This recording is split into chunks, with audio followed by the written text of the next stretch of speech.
Today kay employee, I'm Neil and welcome back to my YouTube channel. At kung mapapansin nyo, bagong gupit ako, well, nakautang kasi ako kay Digido. Yes, at yan po ang ating pag-uusapan. Online lending application na nasa Play Store or nasa Apple.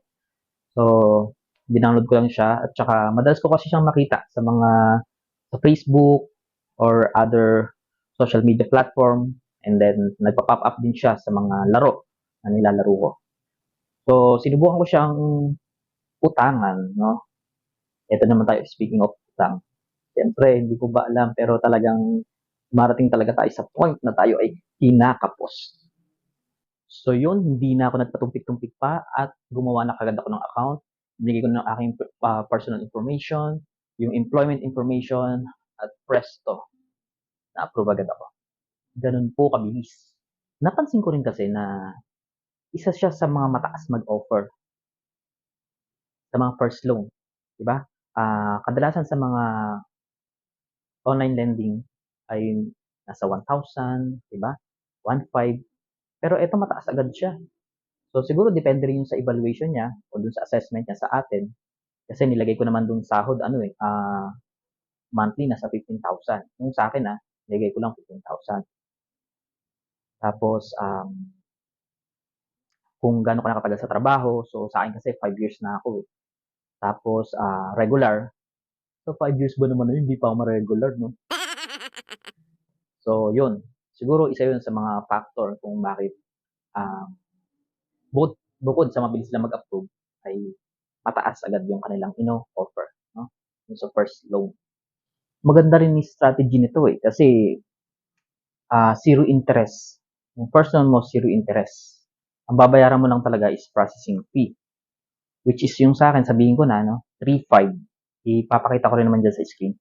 3,500 yung na-approve sa akin at yung processing fee niya is 100 plus. So, mababa lang, no? So, para saan ba yung processing fee na yan? So, mostly ang processing fee talaga is ginagamit kapag kumonsumo sila ng halimbawa, internet, siyempre nag-process sila sa internet, gumamit sila ng computer, kuryente, so yan, yan po yun. At mababa lang din yung kanilang processing fee. In terms sa pag-receive or pagtanggap ng loan, ay ang disbursement account na pinili ko is GCash. So, very convenient kasi gamitin. Meron din naman silang mga option na pwede rin naman po sa inyong mga personal savings account or sa bangko. Dahil yun po ay depende po sa inyo. At pagdating naman po sa payment ay marami po tayong pwedeng pagpilian. Pwede po tayo sa GCash or pwede rin po sa bangko o yung ating personal savings account. Pwede rin naman sa 7-Eleven at yung paraan or way kung paano tayo magbabayad ay sinasend po nila sa email. So, sa akin ay babayaran ko siya through GCash. So, sinend nila sa akin yung payment network which is DragonPay. So, kailangan pagdating na ng 7 days, bayaran mo na sila para hindi po tayo magkaroon ng late fees or penalty. Di ba? So, yun yung first option ko ay 7 days. Meron silang second day payment, no, which is 14 days.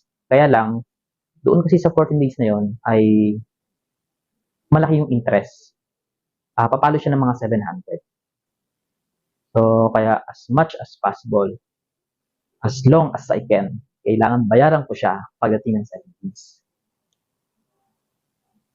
And for sure na mas malaki yung susunod na pwede lang i-offer. At yun ay ipapakita ko rin po sa aking susunod na video kung magkano yung magiging second loan ko. Parang nagugustuhan ko na tuloy ang umutang ng umutang. And that would be all for today's video. At napansin ko lang, marami palang daliri ko. Magugupit muna ako. Bye-bye!